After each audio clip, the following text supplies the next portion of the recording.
Antes eu vou falar sobre outro tema que impacta diretamente a rentabilidade do produtor rural brasileiro, que é a utilização dos insumos de fertilizantes num cenário internacional no qual já vinha muito complicado desde o ano passado com China, que vinha segurando os embarques dos seus produtos, já vinha complicado também com outros fornecedores, Rússia, muito antes de invadir a Ucrânia, mas que se agravou neste ano de 2022 por várias questões. Primeiro, quando você tem valores, preços de alimentos, de produtos muito mais caros, sofrendo um processo inflacionário mais elevado, até por conta do Covid-19, que ainda permanece, né, mais suave, mas continua no mundo todo, nós temos uma inflação também de todos os produtos para a produção, até porque todo mundo quer produzir mais neste momento, é produzir mais alimentos. Então já vinha caro. Ficou muito pior com a invasão russa à Ucrânia.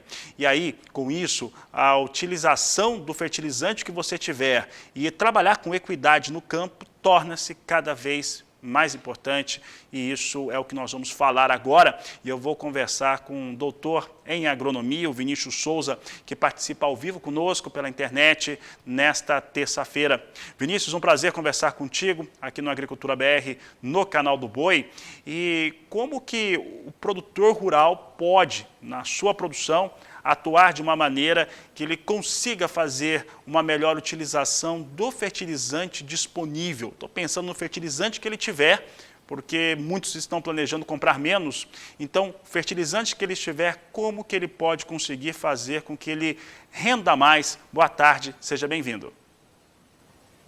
Boa tarde, Fabiano. Boa tarde, pessoal do canal do Boi. É uma grande satisfação estar com todo mundo. Uma das utilizações, Fabiano, que nós adotamos principalmente no campo acadêmico é fazer a integração lavoura-pecuária arbóreo para o quê? Para utilizar o fertilizante químico, que é algo que realmente o Brasil precisa. O Brasil tem que ter esse norte, por quê? Porque devido principalmente, Fabiano e telespectadores, em função da condição do nosso solo, que é um solo muito antigo, um solo muito intemperizado. E nós temos estudos, Fabiano, a médio e a longo prazo. Tem alguns produtores aqui da região onde eu atuo, aqui de Jataí e Rio Verde, que estão começando a adotar a inserção de compostos por fertilização biológica.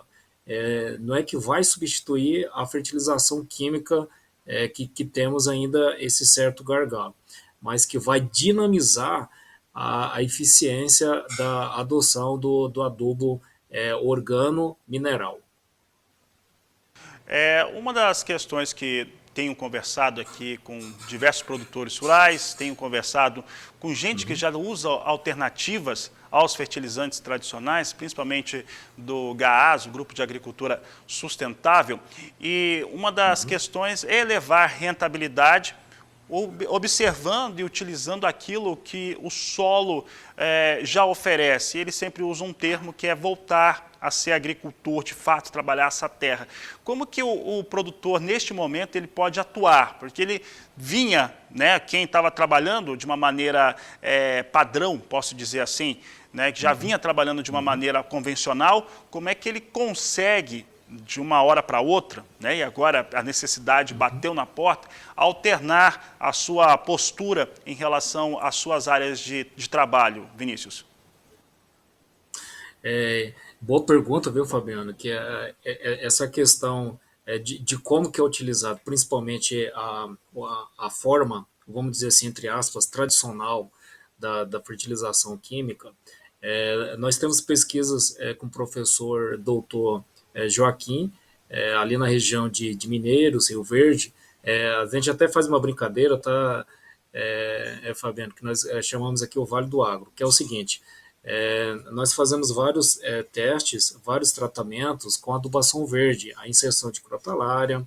Aí o pessoal da região sul, porque aí o Agro do Boi, é o canal do Boi, né, é a nível nacional, pode utilizar o nabo forrageiro. O que a gente está observando, Fabiano, e demais telespectadores?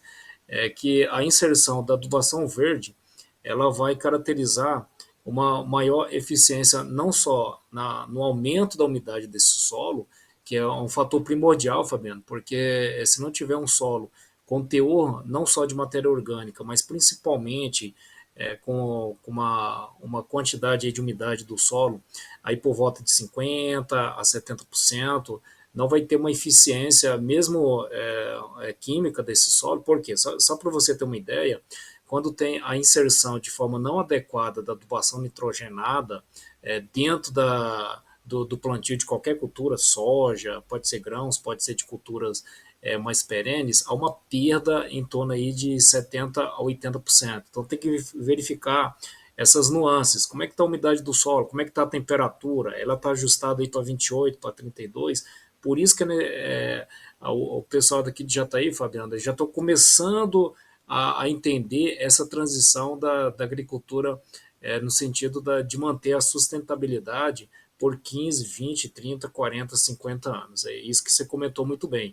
É saber utilizar o que o solo tem de recurso e, com isso, otimizar a adubação química. Então, o Brasil parece que ele já estava, sabe, Fabiano, antevendo essa questão dos conflitos do fertilizantes há um certo tempo, que é algo que não só os produtores, mas principalmente os institutos como Embrapa, como as universidades federais que eu participo, a UFG, já estavam tendo em nosso escopo de estudos, no sentido de, vamos colocar, de ter prevenção a uma situação que vai acontecer, que está acontecendo, que é a crise dos fertilizantes, e é algo realmente que nós temos que são as pesquisas comprovando a eficiência química e mineralógica e também biológica do solo.